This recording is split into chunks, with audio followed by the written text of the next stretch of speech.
السلام علیکم، استنبول سے خوش آمدید۔ ہمارے ساتھ اس وقت موجود ہیں احمد جواد صاحب، جو کہ مرکزی سیکرٹری اطلاعات ہیں پی ٹی آئی کے، اور فارچونیٹلی وہ ترکی اپنے سرکاری ایک دورے پر آئے ہوئے تھے، اور ہم نے چاہا کہ یہاں پر ان سے کچھ پاکستان کے بارے میں بات کی جائے، کچھ یہاں ترکی کے بارے میں بات کی جائے، اور یہ جانا جائے کہ اس وقت پاکستانی عوام جو مہنگائی کے پینک میں گزر رہی ہے اس کا کیا تدارک ہو سکتا ہے، اور کیا 2023 کے انتخابات جو ہے وہ پی ٹی آئی کوئی نیریٹو لے کے میدان میں اترے گی یا نہیں اترے گی۔ بہت شکریہ جواد صاحب، یہ بتائیے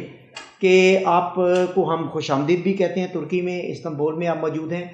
آپ نے یہاں ترکی میں بھی دیکھا عوام کو جو سہولیات ہیں، اور پاکستان میں بھی آپ بڑی اچھی طریقے سے آگاہ ہیں جو عوام کی صورتحال ہے، تو کیا جو تبدیلی ہے اس کا جو نعرہ تھا اس کی طرف گامزن ہے پی ٹی آئی کی گورنمنٹ، یا پی ٹی آئی کی گورنمنٹ ڈی ٹریک ہو چکی ہے؟ دیکھیں رامے صاحب، بات یہ ہے کہ میں استنبول آنے سے پہلے ظاہر ہے کہ میڈیا چینلز پہ جانا اور حکومت کی پرفارمنس کے حوالے سے، اپوزیشن کی تنقید کے حوالے سے بات چیت کرنا، یہاں ٹرکی میں آنے کے بعد ایک بہت بڑا جو مجھے تضاد جو نظر آیا ہے، جو پاکستان کے اندر ہے بیسیکلی، کہ یہاں پہ ٹرکی میں پچھلے چند دن سے میں نے دیکھا ہے کہ آنے سے پہلے میں نے سنا تھا جی کہ world second highest inflation rate جو ہے وہ ٹرکی میں ہے، تقریباً 20% انفلیشن ریٹ ہے یہاں پہ۔ تو میں نے کہا شاید جب میں یہاں پہ اتروں گا اور یہاں پہ بات چیت ہوگی ٹرکش لوگوں سے، لوکل اس میں میڈیا کے بھی لوگ تھے، سیاستدان بھی تھے، انڈسٹری اور بزنس سے بھی ان کا تعلق ہے، ایسے میں تمام ٹرکش یہاں پہ جو ہے لوگوں سے ملا ہوں، لیکن مجھے تو کوئی کمپلین کرتا ہوا یہاں پہ نظر نہیں آیا کہ یہاں پہ بہت مہنگائی ہو گئی ہے، کسی نے اس کو ذکر نہیں ہے۔ مالز میں جاتا ہوں یا سڑکوں پہ گلیوں میں تو مجھے تو وہاں پہ ایسا لگتا ہے کہ جیسے کہ وہ پرچیزنگ پاور جو ہے ٹرکی میں لوگوں کی اتنی ہے کہ وہ، اور مہنگائی نام کی تو کوئی چیز ہی نہیں مجھے یہاں پہ نظر آتی۔ تو اگر یہ صورتحال ٹرکی میں ہے تو اب میرا یہ کویسچن یہاں پہ یہ بنتا ہے کہ پاکستان میں جو صبح سے لے کے شام تک تمام میڈیا چینلز کے اوپر ایک ہی ڈیبیٹ چل رہی ہوتی ہے کہ مہنگائی بہت ہو گئی، میں تو یہ سمجھتا ہوں کہ یہ بیسیکلی ایک ایجنڈے کے تحت یہ پرسیپشن کریٹ کرنے کی کوشش کی جا رہی ہے پاکستان میں کہ مہنگائی کو بیان کر کے بیسیکلی اس حکومت کی پرفارمنس کو عوام کی نظر میں ڈاؤٹ فل کرنا ہے اور اس پرفارمنس کو انڈرمائن کرنا ہے، جو کہ ادروائز اگر آپ دیکھیں تو وہ ایک 100 سال میں ایک کرائسس آیا پینڈیمک والا، جو کووڈ والا، 100 سال میں یہ پاکستان کی ہسٹری میں کسی حکومت نے یہ چیز فیس نہیں کی، یہ صرف پی ٹی آئی کی حکومت نے اس کو فیس کی ہے، اور اس سے پوری دنیا ہل گئی، چائنا، امریکہ، یو کے، یورپ، بڑی بڑی جو امپائرز ہیں اور اکنامک پاورز ہیں وہ بھی اس سے ہل گئیں۔ تو پاکستان تو ایک بڑا کمزور اس حوالے سے ملک تھا اکنامکلی، لیکن آپ یہ دیکھیں کہ اس کووڈ میں اس حکومت کی پرفارمنس یا اس ملک کی پرفارمنس، چاہے وہ کووڈ کے حوالے سے ہے یا اکنامک ایکٹیویٹیز کے حوالے سے ہے، میں سمجھتا ہوں کہ وہ کافی بہتر رہی اور اس کو اپریشیٹ بھی کیا گیا۔ بالکل ایسی بات ہے، میں متفق ہوں کہ ترکی میں بھی یہاں پر میں نے خود دیکھا کہ ایک سال میں بڑی مہنگائی ہوئی ہے، لیکن پاکستان میں پرابلم دو ہیں، ایک نہیں ہے۔ پاکستان میں ایک پرابلم آپ کا مہنگائی کا جو ایک پوری دنیا میں ویو آئی ہوئی ہے وہ ہے، اور دوسرا جو پرابلم ہے مافیا ہیں، اور بادی و نظر میں دکھائی یہ دے رہا ہے کہ عمران خان کی حکومت یا عمران خان کی ٹیم جو ہے وہ مافیاز کو کنٹرول نہیں کر پائی۔ آپ دیکھیں کہ ایک بہت بڑا ریلیف پیکج اناؤنس کیا وزیر اعظم نے، اگلے ہی دن میں انہوں نے مافیاز نے آپ کو جواب دیا کہ چینی کو 150 روپے تک لے گئے۔ تو کیا عمران خان کی حکومت مافیاز کو کنٹرول کرنے میں ناکام رہی؟ دیکھیں میں یہ نہیں کہوں گا کہ ناکام رہی، لیکن آپ ایک ایسے مافیا کا مقابلہ کر رہے ہیں کہ جن کی جڑیں بہت مضبوط ہیں۔ یہ جڑیں جو ہیں یہ ڈیکیڈز میں بنی ہیں، اس 40-50 سال کے اندر یہ مافیاز اور مونوپلیز جو ہیں وہ کریٹ ہوئی ہیں پاکستان کے اندر۔ جو شوگر انڈسٹری جو پاکستان میں ہے، کوئی میرا خیال ہے 70-80 کے قریب، 90 کے قریب جو انڈسٹری ہے، اس کو آپ کسی اور کنٹری سے اگر آپ کمپیئر کریں تو آپ کو اتنی بڑی شوگر انڈسٹری شاید کسی اور ملک میں نظر نہ آئے۔ اس کی کیا وجہ ہے؟ اس کی وجہ یہ ہے کہ اس انڈسٹری کو اتنا منافع بخش بنا دیا گیا صرف اس کا جو مافیا ہے یا جو اس کی منوپلی ہے ان کے لیے. عوام کے لیے اس میں کچھ نہیں ہے. ہر سال پاکستان میں چینی کا ایک بحران پیدا کیا جاتا ہے. اس کے دوران جو ہے یہ انڈسٹری، یہ مافیا جو ہے پیسے کماتا ہے، اس کے بعد صورتحال نارمل ہو جاتی ہے. آج تک کسی حکومت نے اس سکینڈل کو انویسٹیگیٹ بس چند دن کے لیے ضرور کیا کہ جی نوٹس لے لیا. یہ پہلی دفعہ ہوا ہے کہ پاکستان تحریک انصاف کی گورنمنٹ میں کہ عمران خان نے اس کے اوپر کمیشن بنایا اور اس میں کوئی انٹرفیرنس نہیں کی، اور اس میں سے جو بھی فیکٹس تھے اس کو سامنے لا کے عوام کے سامنے پیش کیا، چاہے اس کا تعلق کسی حکومتی عہدیدار سے ہے یا اپوزیشن کے عہدیدار سے ہے. جواد صاحب بالکل ٹھیک ہے. یہ شوگر مافیا، میں کیونکہ فوڈ پر پروگرام کرتا رہا، لیکن ایک حیرت کی بات یہ ہے کہ شوگر کمیشن رپورٹ کی آپ نے بات کی، 500 ارب کا جرمانہ کیا شوگر انڈسٹری کو، اس میں پرائز جو ہائک کریٹ کی گئی اس پر، اور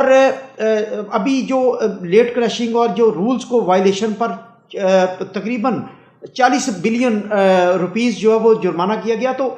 شوگر انڈسٹری نے سٹے لے لی اور ابھی تک وہ سٹے پر چل رہی. تو کیا لا قانونیت یہ ہے کہ ہم کورٹس کے پیچھے چھپ کے عوام کو لوٹتے رہیں گے اور پاکستانی حکومت کچھ بھی نہیں کرے گی؟ دیکھیں رامع صاحب، یہی میں بات کہہ رہا تھا کہ یہ مافیا، ان کی جڑیں اتنی مضبوط ہیں، اور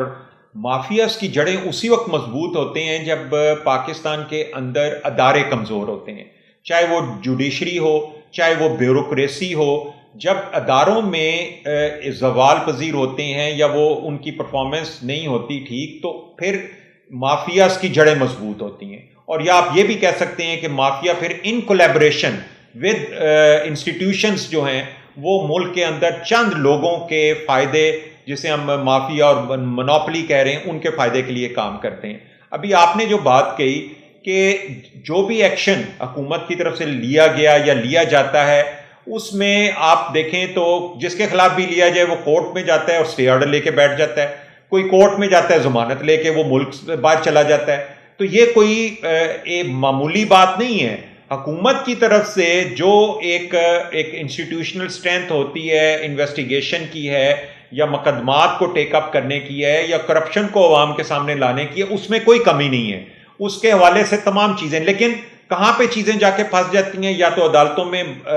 مقدمات چلتے رہتے ہیں، ضمانتیں ہوتی رہتی ہیں، اس کا کوئی نتیجہ نہیں نکلتا، یا پھر آپ اسی طرح کے سٹے آرڈرز دیکھتے ہیں کہ جس سے وہ تحفظ حاصل کر لیتے ہیں اور اس کے بعد وہ سٹے آرڈر چلتے رہتے ہیں. تو یہ تو ایک چیلنج ضرور ہے، اور یہ جوڈیشل ریفارمز کے ذریعے اس ملک میں بہتر کیا جا سکتا ہے. لیکن دیکھیں جو بھی ریفارمز کرنی ہے اس ملک میں، قانون میں تبدیلی لانی ہے، ریگولیشنز میں تبدیلی لانی ہے، وہ تو پارلیمنٹ کے ذریعے ہوگی. ٹھیک ہے. اور جب آپ نے پارلیمنٹ کے ذریعے کرنی ہے تو آپ کو وہاں پہ 2/3 میجورٹی بھی چاہیے. جب آپ قانون میں کوئی نیا قانون لاتے ہیں، کوئی نیا بل لے کے آتے ہیں، تو ظاہر ہے کہ اس کے لیے حکومت کے پاس اتنی میجورٹی نہیں ہے، وہ بڑی ایک تھن میجورٹی ہے، اور ان حالات میں ریفارمز کو لانا جو ہے ایک بہت بڑا چیلنج ہے. جی ٹھیک ہے. اچھا،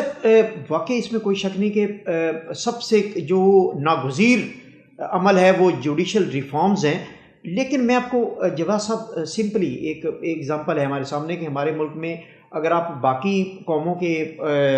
تقابلی جائزے میں اگر آپ کمپیئر کریں تو ہمارے ملک میں ایک تو ایجوکیشن بہت کم لوگوں کی ہے، زیادہ لوگ ان پڑھ ہیں اور ان کو سمجھانا بڑا مشکل ہے. لیکن ان کو اس سے کنسرن نہیں ہے کہ آپ ریفارمز نہیں کر سکے، آپ کے پاس 2/3 میجورٹی نہیں تھی، عمران خان مافیاز کے ساتھ بھڑ گیا اور وہ پرابلمز کریٹ کر رہے ہیں. اصل میں ان کو پرابلم ہے مہنگائی کا. اب تو یہ نیریٹو ڈیولپ ہو گیا ہے قوم میں کہ وہ کہتے ہیں کہ وہ اس کو بلائیں جو کھاتا بھی تھا اور لگاتا بھی تھا. تو اس بارے میں قوم اس لیول پر آ گئی ہے، عمران خان کب ڈیلیور کرے گا؟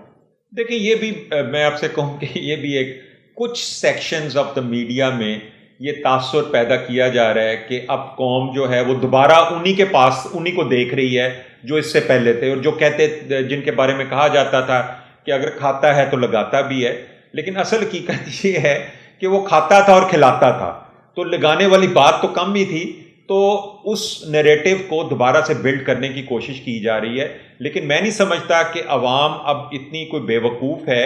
انہوں نے ان پارٹیوں کی تقریباً 40 سے 50 سال تک کی سیاست کو دیکھا ہوا ہے، اور ان کو یہ بھی پتہ ہے کہ ان مشکل ترین حالات میں پی ٹی آئی نے، عمران خان کی لیڈرشپ نے کس طریقے سے اس ملک کو بینکرپسی سے پہلے نکالا, کس طریقے سے انڈیا کی یلغار کا مقابلہ کیا اور اس کا منہ توڑ جواب دیا, کس طریقے سے جب اس ملک کی 11 جماعتوں نے مل کے تحریک چلائی اس ملک کو گرانے کے لیے, اس کا بھی مقابلہ کیا, کس طریقے سے صدی میں ایک دفعہ پینڈیمک جو ہے پچھلا 100 سال پہلے آیا تھا, یعنی پاکستان کی 73 سال کی ہسٹری میں کسی حکومت نے پینڈیمک کو فیس نہیں کیا. کووڈ کی میں یہاں پہ بات کر رہا ہوں کہ کرونا کو صرف عمران خان کی حکومت, پی ٹی آئی کی حکومت, اگر آپ 3 سال نکالیں تو اس میں سے 1.5-2 سال تو کووڈ کے نظر ہو گئے ہیں, لیکن اس میں بھی اس حکومت کی پرفارمنس کووڈ کو ہینڈل کرنے کے حوالے سے آپ کمپیئر کر لیں, ریجن میں سب سے بیسٹ رہی, اور دنیا میں بھی جو ہے one of the good countries آپ کہہ سکتے ہیں کہ جنہوں نے کووڈ کو اچھے طریقے سے ہینڈل کیا. آج پاکستان میں ہمارے ریسورسز کم ہیں دوسرے ممالک کی نسبت, لیکن اس کے باوجود تقریباً ہم 50% ویکسینیشن پہ پہنچ چکے ہوئے ہیں, اور آئندہ چند مہینوں کے اندر یہ تعداد مزید بھی بڑھ جائے گی. یعنی کووڈ کو ہینڈل کرنا, پھر اس کے ساتھ سب سے بڑا چیلنج, جب پوری دنیا لاک ڈاؤن کر کے بیٹھی ہوئی تھی تو اس وقت عمران خان نے ریفیوز کر دیا لاک ڈاؤن کرنے سے, اور سمارٹ لاک ڈاؤن کا وہ لے کے آئے, اور جس پہ بڑی تنقید ہوئی, لیکن یہ سمارٹ لاک ڈاؤن تھا جس نے اس ملک کی اکانومی کو چلایا, مزدور کو اور ہمارے وہ اکنامک چیلنجز نہیں ہوئے جو کہ دوسرے ممالک میں ہوئے. بالکل, اس میں کوئی شک نہیں, لیکن اب جواد صاحب اب جو موجودہ صورتحال ہے, 3 سال آپ کی گورنمنٹ کے گزر چکے, بلکہ 3 سال سے زائد گزر چکے, اب عوام کو پیٹ کی پڑی ہوئی ہے. عوام یہ کہتی ہے کہ جو مہنگائی ہے وہ عمران خان کب کنٹرول کرے گا. ماضی میں اس کی نظیر نہیں ملتی کہ مافیاز حکومتوں سے اس طرح ٹکراتے تھے, عمران خان کے ساتھ مافیاز ایسے ٹکرائے ہوئے ہیں جیسے ان کا ذاتی مفادات پر ضرب پڑ رہی ہو. تو اب عوام یہ چاہتی ہے کہ مافیاز کو کرٹیل کر کے ان کو جو ہے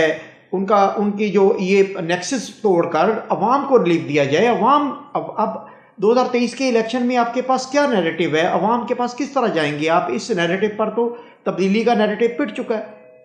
نہیں, میں اس بات سے اتفاق نہیں کرتا کہ تبدیلی کا نیریٹو پٹ چکا ہے. میں تو یہی کہوں گا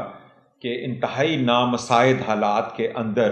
جس طریقے سے پی ٹی آئی کی حکومت اور عمران خان کی لیڈرشپ نے اس ملک کو مشکلات سے نکالا ہے, یہی نیریٹو ہوگا جب ہم 2023 کے الیکشن میں جائیں گے. لیکن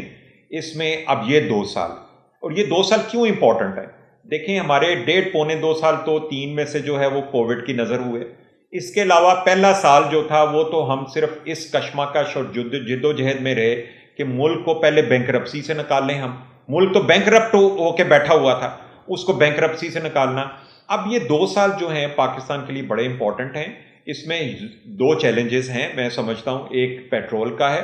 لیکن یہ گلوبل فینامنا ہے, اور میں سمجھتا ہوں کہ چند مہینے میں یہ پرائسز نیچے بھی آئیں گی, اور اس وقت پاکستان کی مشکلات بھی آسان ہوں گی. اور پیٹرول کی پرائس جب بڑھتی ہے تو انہی حکومتوں کی وجہ سے ہم نے جو اپنی آپشنز ایکسرسائز کی, آئی پی پیز کی, بجلی پیدا کرنے کی, پیٹرول سے بجلی پیدا کرنے کی, آج ہم اس کا خمیازہ بھگت رہے ہیں کہ ہمارے ملک میں آلٹرنیٹ انرجی پہ کام نہیں کیا. یہ وہی ٹائم تھا جس میں انڈیا نے آلٹرنیٹ انرجی پہ کام کیا. 80,000 میگا واٹ بجلی وہ آج پیدا کر رہا ہے صرف سورج سے اور ہوا سے, سولر اور ونڈ انرجی سے. یہ وہی ٹائم ہے جس میں آپ کی پاکستان پیپلز پارٹی کی 2008 سے 13 تک حکومت تھی, اور 13 سے 18 تک نواز شریف کی تھی. اسی ٹائم پہ پیریڈ کے اندر انڈیا نے اپنی ڈپینڈنس اور ریلائنس جو ہے وہ آلٹرنیٹ انرجی کی طرف کی ہے. ہم نے اس پہ کوئی کام ہی نہیں کیا, اور آج ہم خمیازہ بھگت رہے ہیں. اتنی مہنگی بجلی ہمیں لینی پڑتی ہے ان آئی پی پی سے جو معاہدے ماضی میں ہوئے تھے, اور پیٹرول کی پرائسز بڑھتی ہیں, انرجی کی پرائسز بڑھ جاتی ہیں. لیکن یہ ہے کہ میں یہ سمجھتا ہوں کہ یہ 2 سال جو اب رہ گئے ہیں, تقریباً اب لیس دین 2 ایئرس, اس میں حکومت کے لیے ایک اچھی اپرچونٹی ہے. اکانومی ٹیک آف کر چکی ہے, اور اس میں یقیناً عوام کو ریلیف بھی ملے گا, تبدیلی بھی نظر آئے گی. اس ملک کی اکانومی جس کے انڈیکیٹرز اس وقت بڑے پازیٹیو ہیں, وہ اس کا ایک ٹرکل ڈاؤن ایفیکٹ جو ہے وہ عوام کی طرف آئے گا. جب امپلائمنٹ جنریٹ ہوگی, جب ملک میں اکنامک ایکٹیویٹی ہوں گی, تو سب کے لیے اپرچونٹیز بڑھیں گی, اور پھر اس کا ایک ٹرکل ڈاؤن ایفیکٹ نیچے بھی آئے. آپ یہ سمجھتے ہیں کہ 2023 کے انتخابات سے پہلے عمران خان عوام کو کچھ ڈلیور کر کے, بلکہ کچھ نہیں بہت کچھ ڈلیور کر کے میدان میں اتریں گے الیکشن کے لیے؟ جی انشاءاللہ. دیکھیں آپ ہم میں سے کسی کو اس بات پہ کوئی ڈاؤٹ نہیں ہونا چاہیے کہ ایک لیڈر کے طور پہ عمران خان از اے فائٹر، اور وہ ان چیلنجز کو بخوبی سمجھ رہے ہیں، اور ان چیلنجز سے نمٹنے کے لیے وہ اقدامات بھی کر رہے ہیں، اور 2023 کے الیکشن سے پہلے انشاءاللہ پاکستان میں مہنگائی کا طوفان بھی رکے گا، پاکستان کی اکانومی بھی ٹیک اپ کرے گی، اور عوام کو تبدیلی بھی نظر آئے گی۔ آپ 100% شور ہیں کہ دو سال میں عمران حکومت یہ پرفارم کرے گی، اور جو لوگ اس وقت سوچ رہے ہیں کہ اس کو بلائیں جو کھاتا بھی تھا اور لگاتا بھی تھا، اس کی طرف عوام توجہ نہیں دے گی؟ نہیں، میں نہیں سمجھتا جی، اس کے باوجود کہ اپوزیشن ایک ایسا پرسیپشن ضرور کریٹ کر رہی ہے، لیکن آخری فیصلہ عوام نے کرنا ہے۔ اگر آپ عوام کے فیصلے کی بات کرتے ہیں تو عوام کا فیصلہ اس کے ووٹ کے ذریعے آتا ہے، اور لاسٹ الیکشن جو ہوئے ہیں ریسنٹلی، آپ ان میں دیکھ لیں، چاہے وہ گلگت بلتستان کا ہو، آزاد جموں کشمیر کا ہو، سیال کوٹ کا الیکشن ہو، اس میں آپ دیکھ سکتے ہیں کہ عوام نے کس طرح سے تحریک انصاف کے اوپر دوبارہ اعتماد کا اظہار کیا۔ بہت شکریہ احمد جواد صاحب، جو کہ central secretary information P T I ہیں، وہ ہمارے ساتھ استنبول میں موجود تھے۔ لیکن ناظرین، میں آنیسٹلی کلوزنگ جو ہے وہ، اگر میں اپنے ضمیر کو حاضر ناظر جان کے اس کلوزنگ کی بات کروں اور آپ کو اس پروگرام کی کلوزنگ میں اسے کنکلوڈ کروں، تو جو شعور رکھنے والے اور پڑھے لکھے لوگ ہیں وہ جانتے ہیں پیرامیٹرز کیا ہوتے ہیں، اکانومی کے پیرامیٹرز کیا ہوتے ہیں، اور واقعی اس میں کوئی شک نہیں کہ 1.5 سے پونے 2 سال کووڈ میں اور اس سے پہلے پاکستان کو بینک کرپسی سے نکالنے کے لیے عمران گورنمنٹ نے بہت کام کیا۔ لیکن اس کے باوجود جو عام پبلک ہے، جن کو پیٹ کی صرف فکر ہے، جو صرف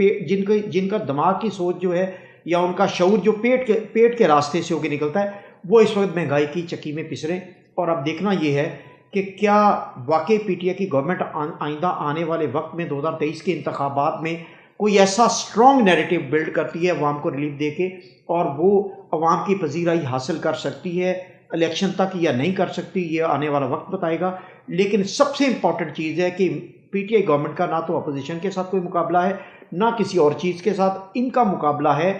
مہنگائی اور مافیاز کے ساتھ۔ اگر یہ مافیاز کو کنٹرول کر لیتے ہیں اور مہنگائی کو یہ نیچے لے آتے ہیں، تو پی ٹی آئی کی گورنمنٹ کا یا عمران خان کی گورنمنٹ کا مستقبل میں کوئی نعم البدل نہیں ہوگا۔ بہت شکریہ۔